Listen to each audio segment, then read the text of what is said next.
And that looks pretty good. Anne, did you want to begin? I'll do it. Welcome, everybody, to our town hall with Representative Marylin Strickland of Washington's 10th Congressional District. And thanks, everybody, for coming. I'm Ann Hall, and I, with Mari Stewart, are going to be the moderators of this town hall. The town hall is sponsored by Olympia Indivisible, Gray Indivisible, and Panorama's Democratic Study Group. The town hall, by the way, is being live recorded, and we ask that everybody mute their microphones. I want to give a special welcome to Representative Strickland. Representative Strickland, thank you again for attending a town hall with us, as you have so kindly done in the past. We're really interested in talking with you about the issues that concern us and that we live with day to day. But first off, the first thing I'd like to say is that we meet regularly with Liz Larder and Chris Page of your staff, and want to tell you that they are terrific. They're resourceful, helpful, and so accessible. We just wanted you to know what a pleasure it is to work with them. And you probably think so too. Members of our Indivisible groups here are familiar, Representative Strickland, with your background of public office and the issues that you have been concerned with during your terms of office both in Pierce County and then also with the 10th Congressional District. But since the House of Representatives work is done mostly through committee, I'd like to remind everybody that you are on the House Armed Services Committee, and you're also on the Transportation and Infrastructure Committee, and that you also are the whip of the Congressional Black Caucus, and that you are co-chair of the Puget Sound Recovery Caucus, and a member of the Pro-Choice Caucus, among other responsibilities. A broad range of responsibilities. Very impressive. You served 2 terms in the House, and you're seeking your 3rd term. And you have the endorsements of all the Indivisible groups in your area. Before we ask questions, though, about the issues, we'd like to give you some time to talk about what you're doing currently and what your concerns are currently. So if you'd like to take it away, please do. Great. Well, thank you to Olympia Indivisible, to Gray Indivisible, and the Democrats at Panorama for hosting me tonight. It's always nice to be with you all.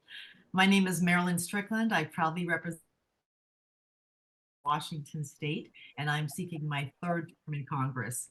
And I often say to people, what a time to be part of the U.S. House of Representatives. When I was sworn in on January 3rd, 2021, there was an insurrection 3 days later to overturn a legitimate election. We have been through impeachments. With Nancy Pelosi at the helm, we were able to get really changing legislation across the finish line that we've been trying to do for so long.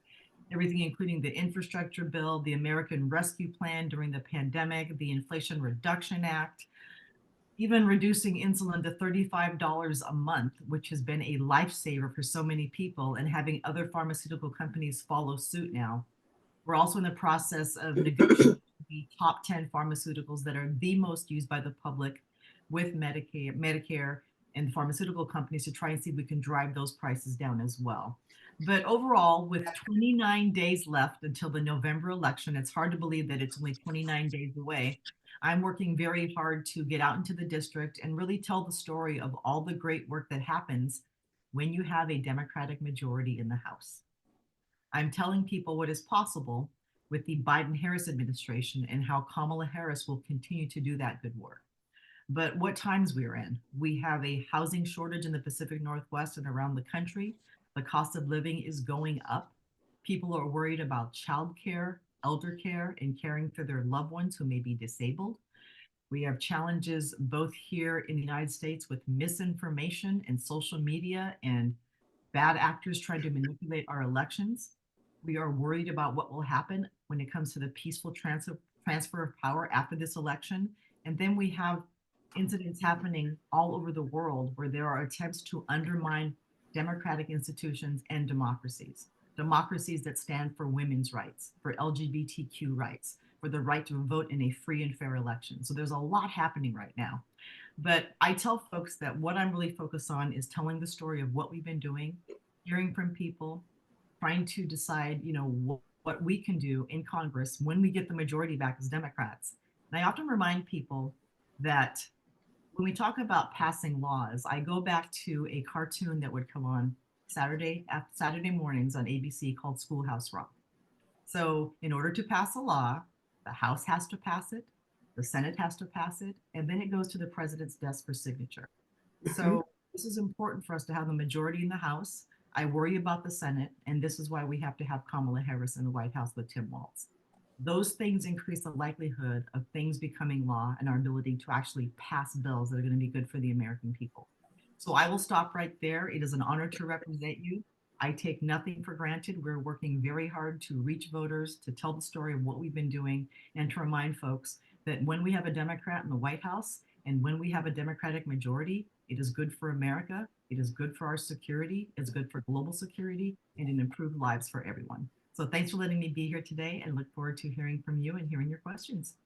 Thank you, Representative. We appreciate it very much. The Indivisibles here have put together a series of questions that they would like to ask you. The focus will be, maybe not surprisingly, on the upcoming election and election issues. Yes.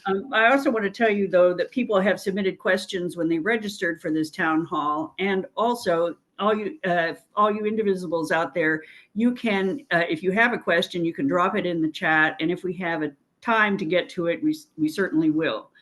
But the first question that I have is this.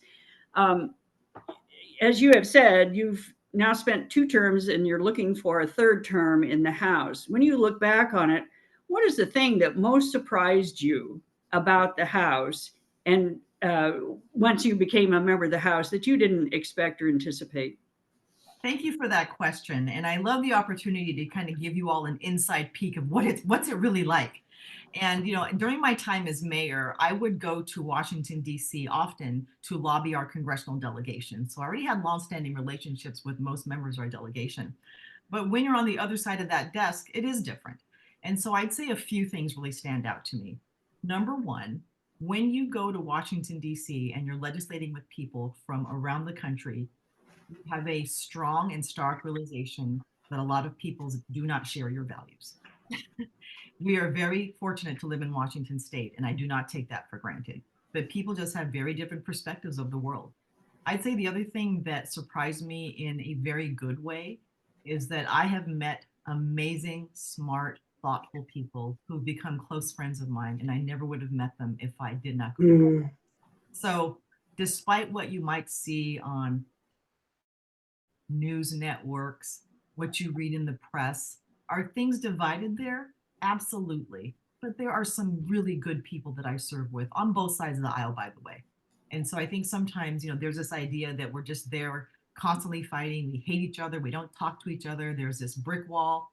And that's not true. There's some really good people. But I would say I've met some very, very smart, thoughtful people who are there to do the people's work, and they become so fun. The other thing, though, I will say, the downside is that there are people I serve with who are not there to govern. They are there to burn it down. They are there to oppose everything. And they are there to get clicks and to get on television and not take the people's work seriously. So some good things, some not so good things, but just understanding that, in a country this large and this diverse, you're going to get a taste of everything.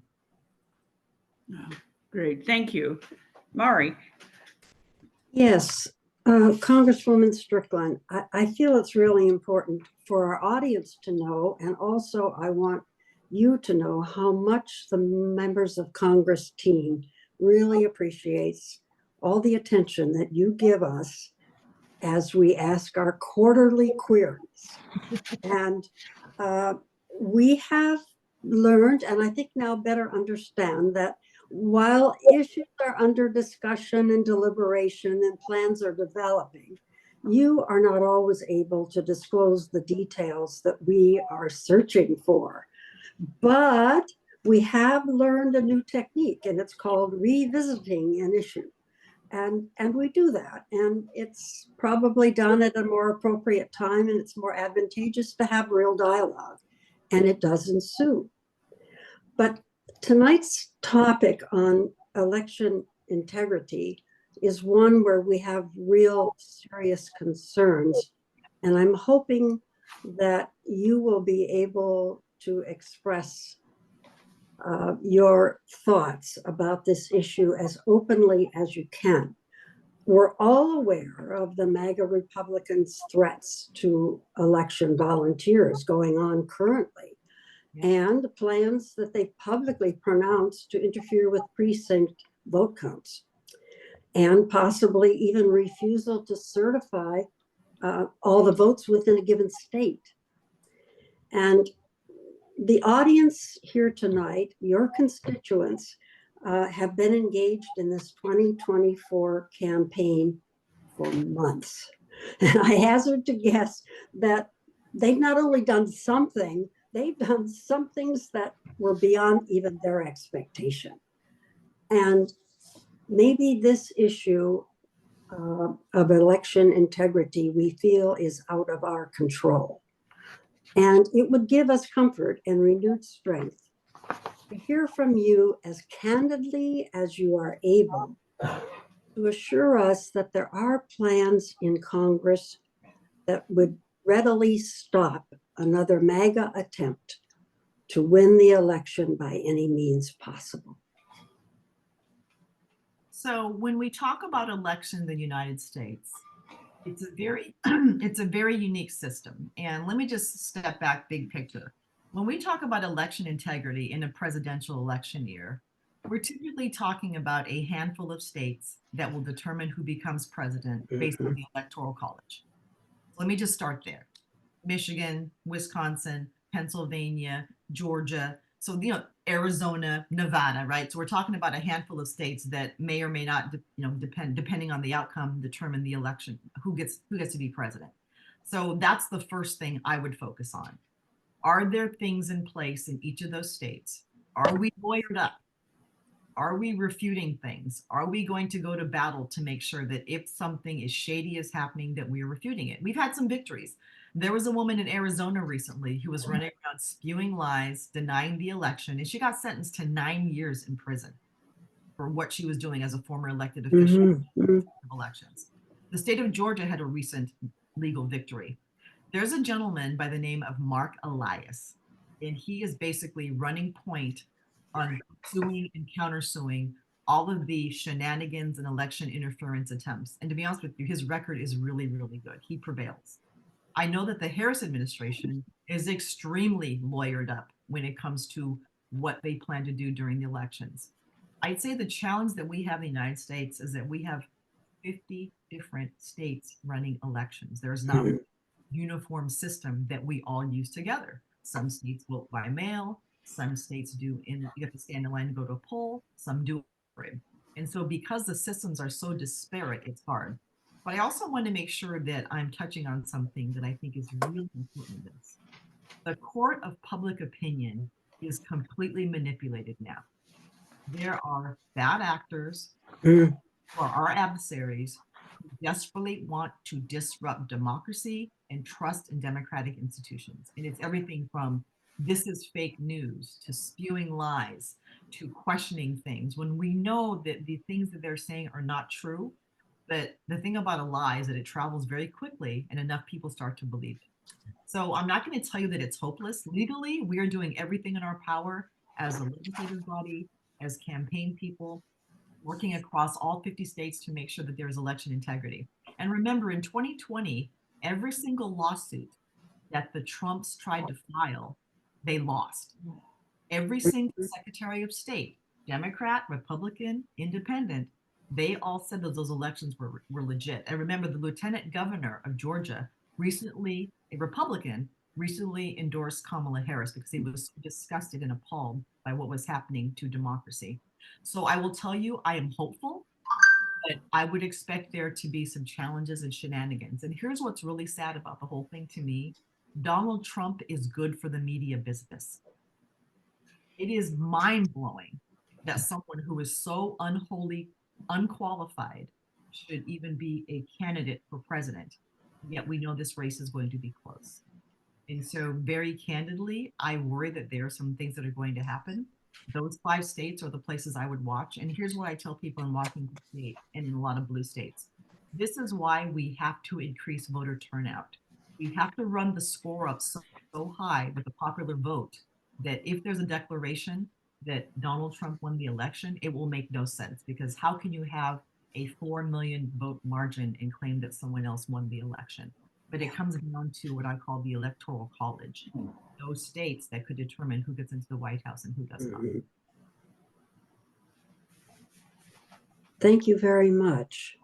I appreciate your candidness, Representative Strickland. Thank you. Anne? Representative, let's just say, for example, that Trump won. How will you and how will the Democratic caucus resist a Trump administration if Trump is elected? Well, first of all, this is why it is so important for us to take the majority back in the House. Right now, there is a razor-thin majority that the Republicans have. And if you look at the map across the country, I serve as a co-chair for what is called the Frontline Program for the Democratic Congressional Campaign. And in English, that means that there are about 45 members of Congress who are Democrats who in any given election cycle, that seat could flip red. We also have a series of battleground seats that we're trying to flip from red to blue. Janelle Bynum in Oregon, Derek Tran in California, and people across the country. So we feel good about our chances, but we can never be complacent. But I tell people this, Kamala Harris wins the election, and I feel good about her chances, but it's not going to be easy. She needs a governing House that she can work with. That means Hakeem Jeffries is a speaker, and we have a Democratic majority. If Trump becomes president, we need a Democratic majority in the House, because we will be the thing that stops him from creating bad policy. But all these different scenarios we've played out on a chessboard, but the best scenario is that we take the House, we hold on to the Senate, and we take the White House. The Senate's going to be rough. That's not a lie. But we have to work so hard in the next 29 days to make sure that we take the House back and we get Kamala Harris and Tim Walz into the White House. When you say that there are 45, I think you said 45 congressional seats that you're concerned about, and it sounds like you're also, well, obviously you've been assisting in that. How do you convince the people in those areas that they should vote for the Democrat rather than Republican? How do you handle that? Yeah, so I mean, these are districts where the Democrat or the Republican who has a seat now maybe won by 1%. So it was a very tight race in the last cycle to begin with, which means in each subsequent cycle, especially when a president is on the ballot, it could swing either way. We believe that there was a lot of momentum behind the Harris-Walz campaign. In Michigan, for example, voter registration for new voters of Black women between the ages of 18 and 35 has increased by 175%. Wow. So there are things happening on the ground that give us hope. However, these races are always very close. And as you may guess, they get very ugly and mud gets slung. Our voters show up. In 2020, 80 million people who could have voted in the United States did not vote. They either didn't register, they were disinterested, or they just chose to sit it out. So if we're able to get even a third of those folks to come to our column, and I remind folks that demographically across the country, we're becoming a more democratic nation. But so much of our challenge is voter turnout, and conversely, and along with that companion, voter suppression. And let me give you an example of what voter suppression looks like. When we think of voter suppression, we often think about the civil rights movement, right? The poll taxes, trying to keep people from voting, making it hard for people to register. In 2024, voter suppression looks like this. Dear young Black man, the Harris administration has done nothing to help your community, when the opposite is true. There is a laundry list of things that the Biden-Harris administration has done for the African-American community and Black men in particular. But it's spewing lies to try to disincentivize people from showing up. That's a form of voter suppression. You know, with AI, you can send messages and robocalls and emails to people, and you can do all these deep fakes. So you could think that someone who's an official in your community is telling you your voter registration is expired, you can't vote in this election. So there's so many different things that people can engage in 2024 to keep people from voting. And again, those are forms of voter suppression. So, knowing also what we understand is to be a lot of foreign interference with the election by misinformation and outright lies, is the caucus doing, how do they respond to that? Or how does the Democratic Committee respond to that? And Yeah, I mean, I think what we do is, well, there are two things. I often say that Democrats are sometimes too polite because we want to be righteous. Republicans just want to win. So we have to fight the way they fight. I don't mean telling lies and being crazy, but when someone tells a lie and you're doing an interview on national TV, don't call it misinformation. Say it is a lie and say why it's a lie. And most people who are moderating, who are covering the news, lean on them and say, why are you allowing this lie to be told? Why are you not pushing back? And I think you saw some evolution in the way they were handling forums for presidential candidates, where they would often let Mr. Trump just talk over everyone. And then finally, there was a forum where they were calling out lies and fact checking. And so I think it's holding the press accountable, but also not being afraid to call something a lie when that's exactly what it is. Yeah. We've talked about going up to the election, but let's go over to the other side and just say that Trump has been elected. Is there a plan in place by the Democratic caucus to resist the Trump agenda? Well, I mean, again, the way laws are passed, the House, the Senate, and then it goes to the president. And then also, too, the president does have some executive authority as well. And so I would say we would file suits. We would call out things that are basically illegal and immoral, and then also do what we can to make sure that we are vocalizing what's happened. One of the things I often remind my colleagues of is that we are lawmakers. We are in the legislation business, but we often forget that we are in the communication business. Mm-hmm. It is a very important part of what we do every single day. We have to tell people what we're doing. We have to tell people what we're doing. We have to tell people what we want to do. And we have to be very honest and upfront about calling out things that are bad for this country.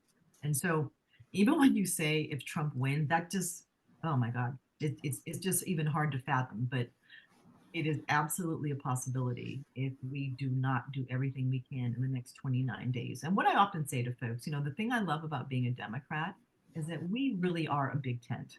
We have people from all walks of life, a lot of different opinions, a lot of backgrounds. At this very moment in history, we do not have the luxury of being divided, because whatever misgivings you may have about someone and whatever flavor Democrat they are, the alternative is going to be 100 times worse. And so I said this in Chicago when I met with the Washington State delegation. I say this whenever I'm appearing before different groups. We do not have the luxury of being divided. We simply do not. 29 days. There's still a lot of work to do. Okay, thank you. Mari. Representative Strickland, do you think, when speaking of communication, that the media is accurately covering the Democratic side of the presidential campaign, especially as economy? I would say this, when we talk about the economy, we as Democrats, or just in general as elected official, we can't give people an Econ 101 lecture about gross domestic product, unemployment, and things that are going well. And the economy is doing well by those typical measures. When people at home say, I can't decide what I'm going to do, either to buy food, put gas in my car, those things are real. And part of the challenge that we have, especially in the Northwest, is that our housing supply is so constrained. The cost of housing is so high for so many people. We don't have enough units. And on top of that, you have people who've been in homes for a long time. And I've heard stories of property tax being higher than their mortgage. And even if you have a home and you've built equity and you want to sell it, where can you move? Because the housing is so expensive. And so when I hear people tell stories about, well, I don't feel economically secure or things are too high, it's like, I cannot be dismissive. And I do not come back with GDP, unemployment, wages are high. And those things are all true, absolutely.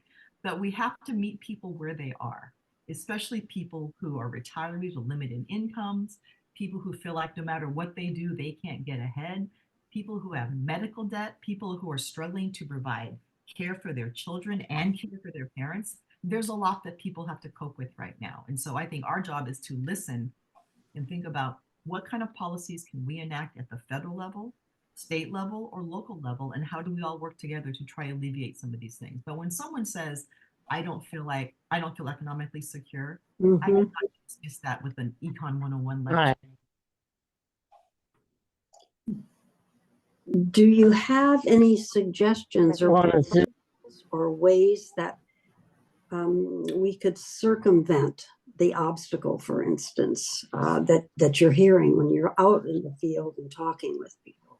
Yeah, I mean, I would say the first thing you always do is empathize and say, yeah, if that's how you're feeling, that's legitimate concern. Now, understand that some people are taking the cost of living and the challenges and they're trying to weaponize it, right?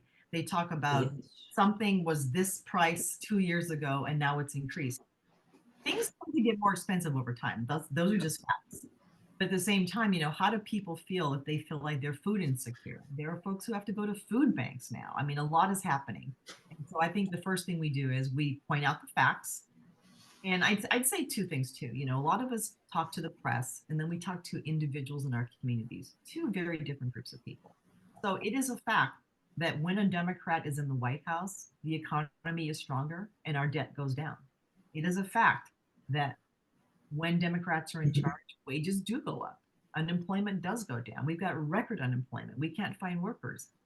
And at the same time, people who get Social Security are feeling as though that check doesn't cover enough. If people still drive and they're relying on cars, the price of gas is higher. It's actually gone down a bit. But there are just some things I think that we have to acknowledge and ask ourselves. We don't need to, again, give people a lecture, empathize and listen, and then say to ourselves, how do we solve the problem? But the housing shortage, in my opinion, is the root of so much of this feeling that people are being pinched. Thank you. Anne? Representative, let's just say that the House becomes Democratic after the election. Are we going to see the John Lewis Voting Rights Advancement Act again? Was that going to get passed? Well, we passed it the entire time I've been in the House. It dies in the Senate.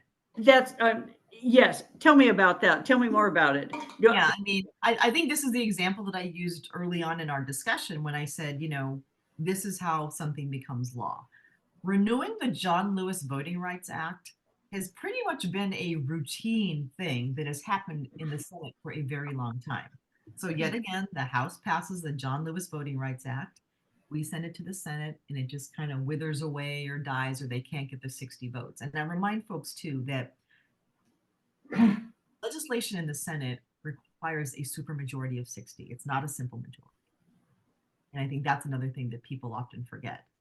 I don't understand why anyone on either side oppose a Voting Rights Act, because we want people to show up for elections, period. It's a nonpartisan issue. We believe that Election Day should be a national holiday, especially in places where people do not have mail. But I think that would increase voter participation. And so as far as Democrats go, we have been passing that bill in the House repeatedly, that sometimes the Senate is the place where good ideas go to languish. Well, do you relationship between the two houses such that the House could nudge the Senate over the finish line? Do you all talk to each other? We talk to each other, but the reality is that we have a one-person majority in the Senate. And so you still need 60 votes. So in order for us to pass the John Lewis Voting Rights Act, we have to have some Republicans get on board with it. And the way the makeup is of the Senate right now, I doubt if we're going to see that happen.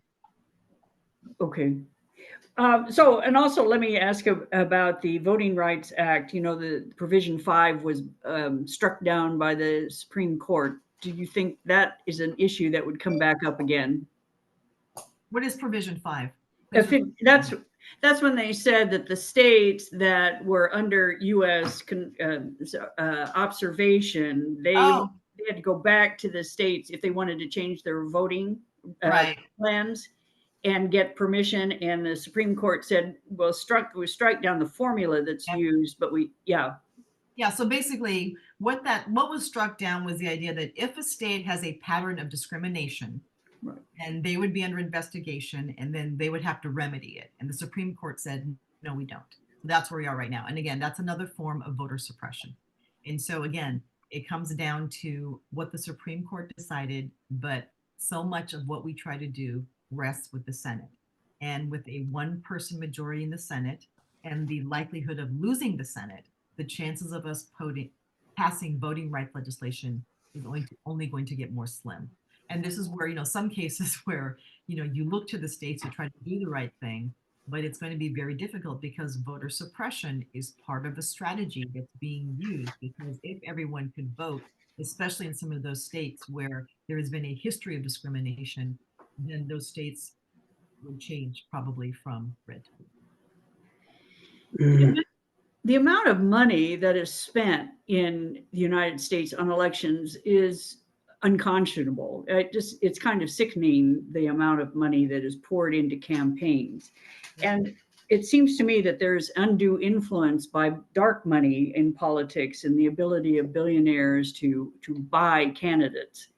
Do you think that there's any chance that the House and Senate would overturn the effect of the decision in Citizens United, the one which opened the money gates? Yeah. To so the House has already passed HR 1, which is to address the dark money in politics, and it went to the Senate and it went nowhere. Mm-hmm.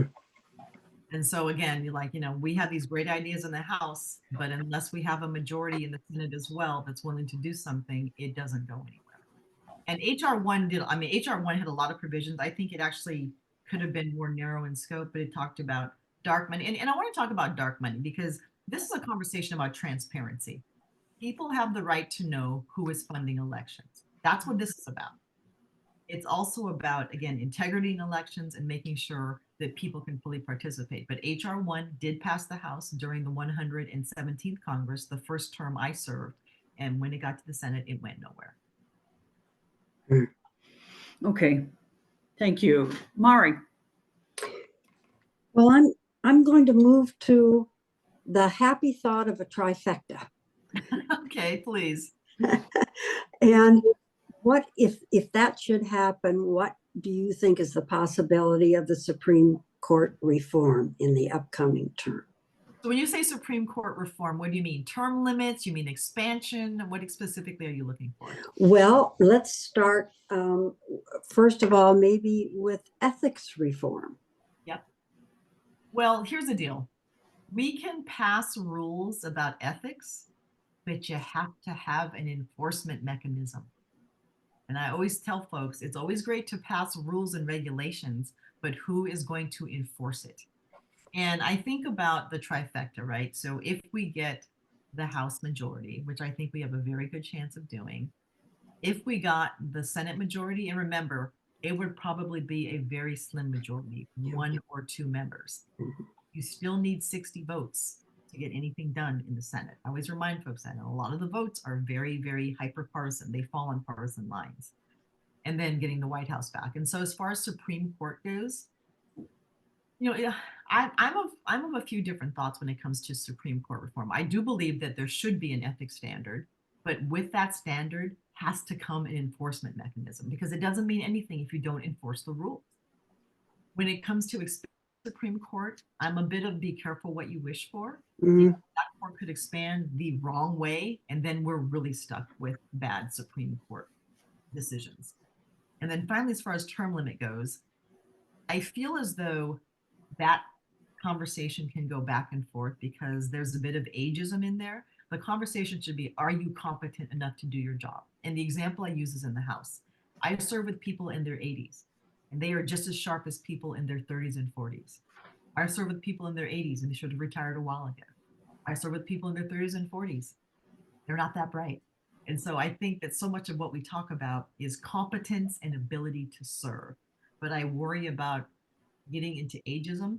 Term limits, some people say we have them every 2 years in the House, every 4 years in the Senate. So those are our term limits. same time, I understand the importance of letting people participate and lead in a place that is solely based on seniority.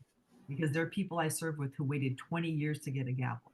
And there are people I serve with who are very talented, and their talent is being wasted on the bench because they're not in leadership positions. I'm somewhat surprised at your response, but I respect it. And Representative, so as we know, you're running for re-election. What are your priorities for Washington and your district if you're re-elected? So my priorities for re-election are really about helping people meet their basic needs, because I think that's the root of what we're talking about when we talk about things being expensive.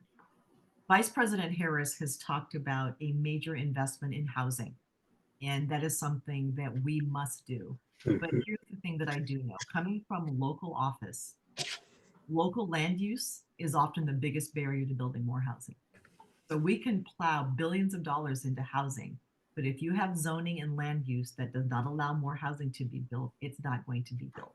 And I'm not proposing putting up a 300-unit apartment building in a single family neighborhood, but we have to be more flexible about the different types of housing we're allowing.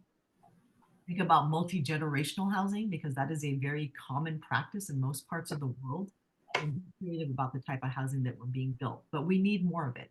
And the public sector alone cannot build all this housing. We have to incentivize builders and do what we can to build housing at all income levels. We do a lot of subsidy for people who are at the lowest end of the income scale. Developers love building high-end homes, but in the middle is where a sweet spot is needed to build more housing and incentivizing builders to build more houses. So I'd say housing is my priority. Number two, caregiving. I sit on the House Armed Services Committee. I meet with a lot of military families and retirees, and people often talk about the cost of housing, but especially for those who are serving the military now. And so looking at housing from the perspective of driving down costs, national security, and doing what we can, but also childcare. Childcare and elder care consistently come up as things that people are worried about, that they're expensive and they're hard to find. And tied to caregiving is this idea that we have to make sure that we recognize a lot of the people and organizations who provide caregiving are often small women-owned businesses. We want people who work as caregivers to make decent wages, but we have to understand that that drives up the price for a small business. So we need to find a way to federally subsidize how we help people pay for it and how we help them run their businesses. But I'd say caregiving, housing, and then I would also say too, just thinking about transportation. We know that there are some things that are in play right now in Washington state that may jeopardize some transportation dollars.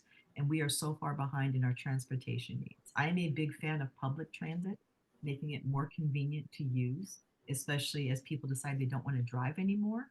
I don't want to force anyone out of their car, but I want to give people options. I think that's really important. And then, of course, dealing with the climate crisis. We see what's happening with these weather events across the country in places that we did not imagine before. We have wildfires, and we just have to think about what we're doing to protect our planet. So those would be my priorities: housing, caregiving, public transportation, and really doing what we can to protect the environment, including our Puget Sound. Let me ask you about transportation. Do you think we'll ever have a high-speed train from Portland up to Vancouver, BC? I really, really hope we do, because the price of adding one lane of Interstate 5 in each direction is actually more expensive than doing that. That's crazy. But we also know that, building something, a lot of cooperation, a lot of municipalities. And one of the things that I had said in a forum I was in sometime last year, there was a discussion about where to site a second airport in our region. And I remember saying to folks that every metropolitan region of our size has 2 airports. But if we as a community decide that we don't want 2 airports, then 2 things have happened. Number one, we have said that we are accepting the life at SeaTac that we now see. Number 2, there's a chance to build ultra high speed rail and take some of the pressure off the airport and get people up and down the I-5 corridor. One day connecting with California, one day a service that goes across the country. but I would hope to see it. I've been very involved in that project with former Governor Chris Gregoire. So, I'm always hopeful about what will happen. So, okay. Well, do you think there's a will there to have? I will tell you, I think there's a will for two reasons. Number one, British Columbia is very interested in this. The state of Oregon is very interested in this. So because you have entities with Washington State and the private sector, tech sector that's interested in this, I think it's a strong possibility. Okay. All right. Thank you. Mari. Let's move to the Washington State initiatives, Congresswoman. Okay. Do you have any particular views about the ballot initiatives that you would like to discuss? I would say the Climate Commitment Act, Mm-hmm. the one where the stakes are the highest, because that bill is paying for so much transportation in Washington State. And that's not an exaggeration. You will hear people who are promoting it saying, well, they're just exaggerating. No, it will put a big hole in the transportation budget in the state of Washington. So I would say that's the one I'm the most concerned with. The other ones, I believe that the state legislature was very intentional about what they decided to act on and what they decided to put to the voters. But from what I heard, these ballot measures are polling very closely right now, and there's a lot of information out there. But I'd say, out of all of them, the Climate Commitment Act is the one that probably gives me the most concern because it'll blow a hole in our transportation budget. Yeah. And have you heard, as I have, that the rest of the country is rather watching what happens to these initiatives, because these initiatives, really are negating the work of decades by the legislature to formulate them, and now that they are law, they are vulnerable, of course. Yeah. But the rest of the country is looking because they are thinking that if this process of initiative will be able to change legislation that they are not in favor of, this is the way they will move. Is there any validity to that in your way of thinking? Yeah, I would say that people are always looking to see what other states are doing. Look at California and their initiative process, right? They have been notorious in some ways for having an initiative process. And then I look at what is happening with abortion rights across the country. Yeah. There are things being put on the ballot in red states. And voters are saying, I believe in the right to choose, the right to make a private medical decision between a patient and a doctor. And so I think a lot of states watch to see what happens. They may follow suit. They may not follow suit. Thank you. Anne? Representative, you mentioned the Electoral College, and I'd like to go back to that. In school, I remember reading about the 1876 Tilden Hayes election, and how the one who won the Electoral College won it over the popular election. And everybody thought, well, that could never happen, or that will rarely happen. But in our lifetime, in 2000, we had the Electoral College elected the president. In 2016, it did. And that seems to be Trump's strategy in winning in 2024. Isn't it time to get rid of the Electoral College? And my further question is, why haven't the Democrats done that before? They're the ones that seem to be on the losing end of this. Yeah. So the first thing I want to say is, whenever I hear someone say, why don't the Democrats get rid of this or get rid of that? Yeah. The House, the Senate, the White House. So that's how you pass laws. So we can pass something in the House and it can go to the Senate and go nowhere. So I want to make sure we're kind of level setting that. But the Electoral College is a relic that was basically created because the people who were in charge just didn't think that regular people knew any better. And so there had to be some kind of a check and balance against those people who just didn't know what they were doing. The Electoral College, so I'm not a fan of it. And I think that, when people talk about proportional representation, think about the Senate and how there are states with tiny populations that have 2 senators, right? And then there are states with large populations that have 2 senators. And so it's not really proportional or fair. But I think the Electoral College is something that has overstayed its welcome.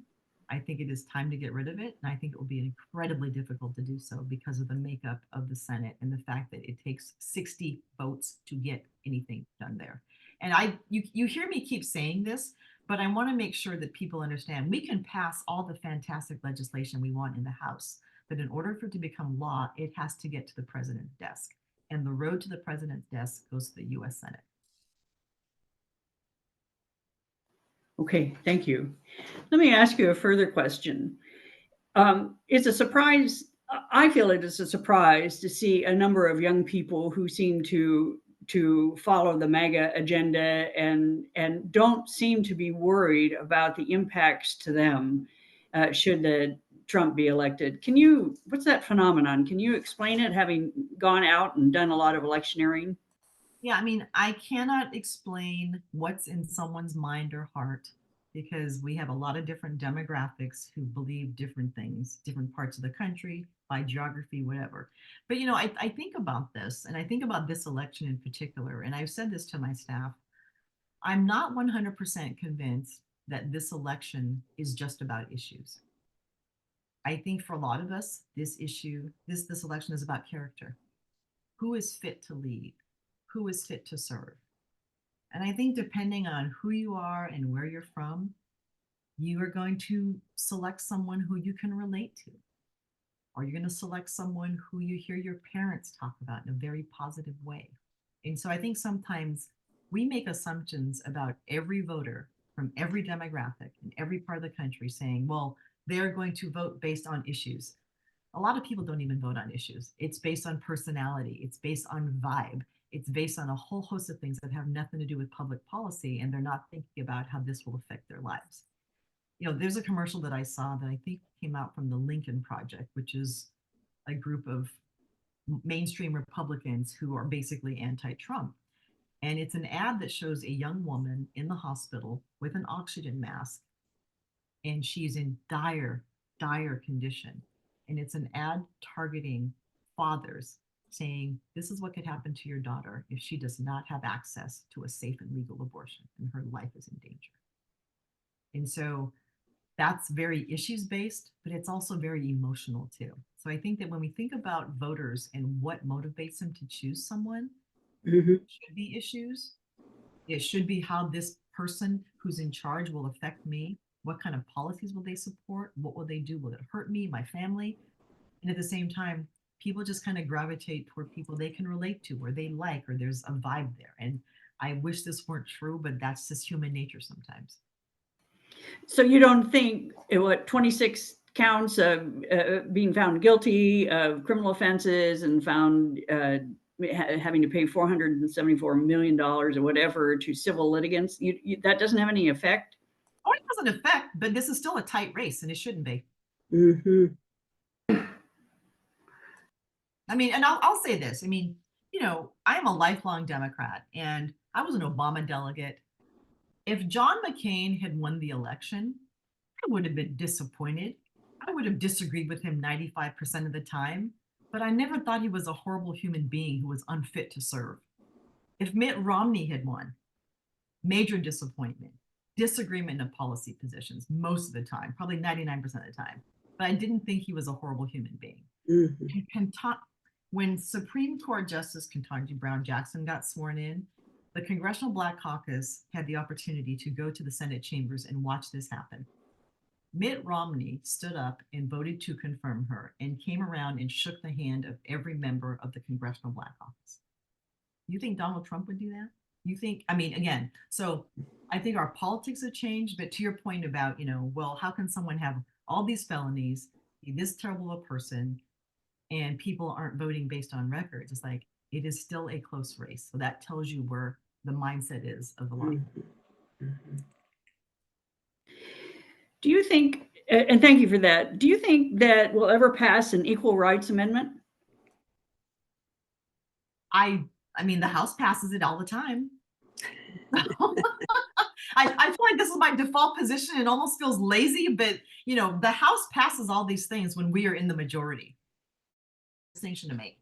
When Nancy Pelosi had the gavel and we had the 117th, her margin of her majority was just as small as the margin that Mike Johnson has. But because she was so effective and good at her job, she got us over the hump and got us to pass important legislation, a lot which got to President Biden's desk. Mr. Johnson, bless his heart, we are scheduled to vote on things on the floor sometimes, and he has to pull it because his own caucus couldn't even get it together to vote on something that their majority wanted. And everything we've done in this Congress, like keeping government open and doing common sense things, Democrats had to deliver the votes because we put our country before petty drama. And so I think about Hakeem Jeffries' leadership and him telling us, yes, we don't want to see them be successful, but we have a duty to keep government open and to make sure that we're doing the right thing. So that gives you a very clear contrast between what Hakeem Jeffries is about versus what the alphabet soup of different speakers they've had are about. So I take it you would favor Representative Jeffries as Speaker of the House? Absolutely, without a doubt. Mari. Well, I'm thinking that I might like to go back to our initiative question. Okay. Because I took a note that one of your priorities is caregiving.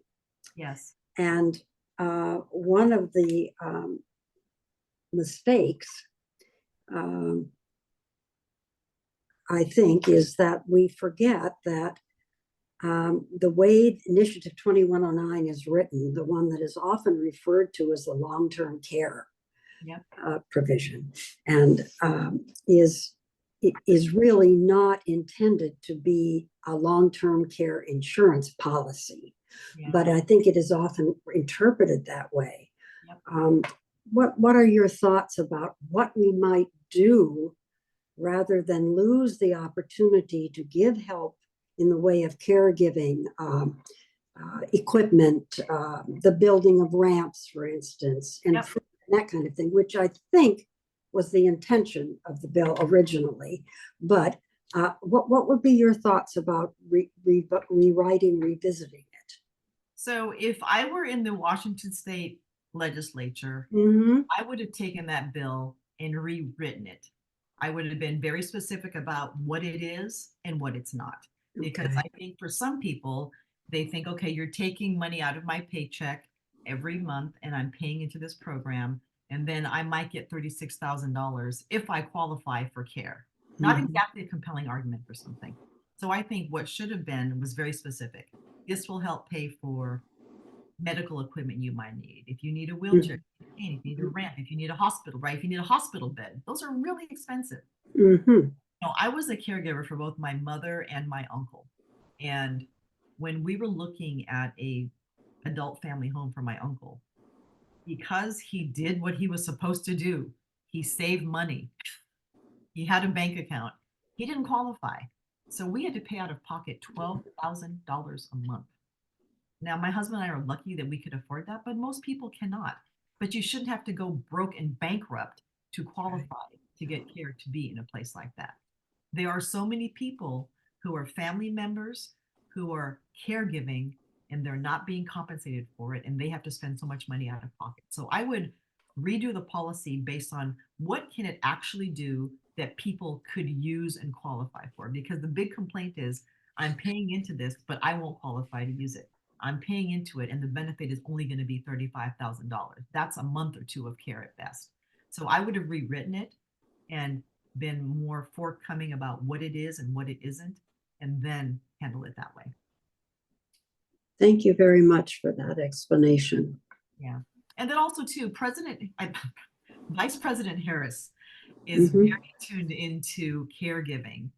And she has even proposed having Medicare pay for some of these things that family members are having to pay costs for in home as they provide unpaid caregiving to their loved ones. So I think there are some things that we can do to calibrate it. And as someone, again, who's cared for two people, people prefer aging in place and at home. My mother did not want to go to a facility. but she was able to do it at home. We had to cobble together a caregiving system of me, my husband, our church members, our family members, our friends, but it was a better place for her. And I think we have to be cognizant of all the different ways people provide caregiving and do what we can to alleviate the financial burden of getting the basics. But I would have recalibrated that policy. I appreciate your thoughts on that. And also, it's encouraging to hear that federally we might be able to work with this as well. Absolutely. Thank you very much. Representative, we're at the end of our time. That was a fast hour. Would you like to say anything, any closing remarks? Yeah, I would say this. When I first got into politics back in 2007 as a city council member, you got your news 3 ways: print, TV, or radio. We are now bombarded with television shows that are so segmented toward a specific political audience, social media everywhere, and it's just a big cauldron of lies, misinformation, and a lot of truth, but it's hard to sort it out. So I tell people, not only is it more difficult to govern, it's more difficult to be a discerning voter and participate in civic life. So when I often talk to young people who are in high school or in college, I said, be discerning about where you get your sources and always look at who the source is. I think that's so important. But this election, with 29 days left to go, we cannot let up on the gas for 1 second. I worry about the misinformation and message of fraud that the Trumps are already putting out there to try to set the stage for the outcome that they don't want to have. At the same time, security on Capitol Hill is probably going to be more ready and more prepared than they ever have been. We want the peaceful transfer of power because that's what's supposed to happen. And we cannot allow the bullying and intimidation of election workers in the state. I just tell folks, if you have relatives in one of the 5 or 6 states, please reach out to them, make sure their voting registration is up to date, get them to vote. I tell folks, if you want to volunteer to do something to help the Harris campaign, phone bank in those states because we need voter turnout. In Texas, for example, Ted Cruz is being challenged by Colin Allred, one of my colleagues. And Texas was never, ever in a million years considered a toss-up in that seat. That race is within the margin of victory now for Colin Allred. And it's because of voter turnout. Texas is not a red state. Texas has a voter turnout problem with blue voters. And if we show up, we can win. I come back to 80 million people in 2020 who chose not to be voters. We have to change that dynamic. But it's not going to be an easy road.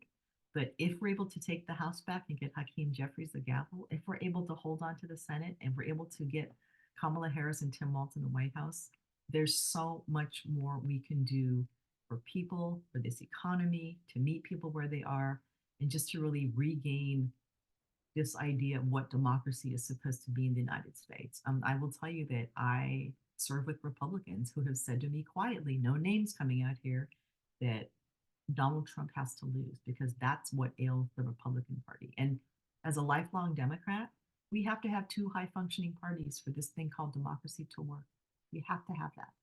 And right now we have a party that is completely dysfunctional and beholden to someone who is unfit to govern. So as a Democrat, as those of you who are Indivisible Gray, Indivisible Olympia, Panoramans who are Democrats, let's just get out there and do our thing to get people to vote. Let's show up. Let's be informed voters. Let's call out lies when we see them. And let's make sure that 29 days from now, we have an outcome that we want and we do not have any regrets about not doing our part for democracy. Thank you so much. Thank you very much. And we hear you on that. In fact, Lisa is going to tell us a little bit more once we end here about that. But anyway, many thanks again. And we really look forward to having town halls with you. It's a pleasure. Thank you so much. It was so nice to see all of you. Thanks for being here tonight. And thank you for all you do to fight for democracy. Thank you. And you as well. Thank you. Yeah. Indivisible, stay on. Lisa. Yes. Hi. All right. So you heard it from Marylin, and now you're going to hear it from me. All right. So we got to leave it on the field, folks. We've got, what, 28 days? This is the time that we need to do more in 24. So let me give you a list of things that you can do. Yes, you in that little box, you can do this. Maybe you're going to have to shift around some things that you have on your calendar. But you know what? Unless it's about like escaping Hurricane catastrophe looming in November if we don't get out and do the work. So let's just listen up, look in the chat, because we're going to be putting in the links for each of these opportunities as we go. All right, so just, for those of you who are Olympia Indivisible members, and for our wonderful friends at Gray Indivisible and the Democratic Study Group, our website is a great clearinghouse for finding out what you can do to make a difference in the 2024 elections. And we've just dropped the link into the chat for our website, and go to the box, the second tier of boxes, and you will see our call to action. In that call to action, you will see all the upcoming events, or you can go to the topmost tier on the left-hand side and you'll see the Help Our Candidates Win box, and you should just click on that. We update it weekly. It's a menu of all things electoral. So that's the first. All right, now we've got a really exciting new team that just emerged in the last 2 weeks, and it's a texting team to help register Democrats in key swing states. Hey, is there an echo in this room? Didn't we just hear somebody talking about how important it was to register Democrats in swing states and help them turn out? Well, you can help do that. So there's going to be an initiation training tomorrow, Wednesday, October 9th, from 6:30 to 8 p.m. You can do this in your jammies, guys. You can be at home and be comfortable and learn how to use this texting platform to reach out to register Democrats in key states. So we've just put that link in there. It's going to be led by our very own wonderful Pat Wald and Jeffrey Collins.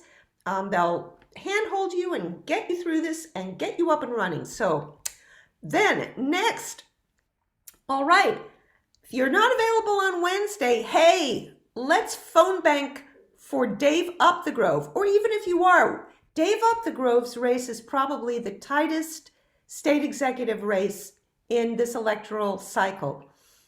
Tomorrow, his campaign is launching phone banking. So you'll be reaching out to likely Dems and just reminding them, to vote. And so please, please, please make a note of these links. And in fact, tomorrow, the Mighty Comtech team and myself are going to be huddling to get all of these links out to you in the form of an email, so that to remind you about all these opportunities. Okay, so then, for those of you who love the outdoors, but maybe your mobility is a little bit questionable, sign waving is a great way that you can show up for your candidates. And our sign waving is kicking off this weekend with multiple sites on Friday, Saturday, and Sunday. So you can pick your day and place from our call to action, and then email Joby, who's our fearless sign waving coordinator. We've dropped the sign waving email for Joby into the chat, and just let her know which days you want, or if you can't seem to find that information, just email wavesignsoi@gmail.com and say, hey, I want to wave signs, and Joby will be in touch with you. Let's see. Oh, is the link to the texting training today is passed? No, I'm just responding to Alfie. Alfie, no, That should have been for tomorrow. So, I'll come back on in a moment when I finish doing my announcements and see if I can find that particular Zoom link. yeah, it all says right. October 8th. Pardon me? It says October 8th. It says October 8th. Okay, well, I'll work on it. Okay, Alfie? All right. Well, just to let you know, I'll be out with Sarah at the farmers market this Friday, 10 to 11:30. That's a sign waving opportunity you'd like to do. Now, the next thing is to sign up to be part of the big Canvas Palooza this weekend, Saturday, Sunday. Okay, look, the weather is on our side. Can you believe it? It's going to be sunny on Saturday and Sunday. I can't believe it, but it's the truth. So let's make the most of it. So Saturday here in the Olympia area, there's going to be the No on 2117 team is out canvassing, and it's going to kick off at 10 a.m. with a send-off by Governor Inslee. So the canvas, I'm going to just let you know that it's a little confusing right now because they changed their venue, and some of the signups information is a little bit confusing, but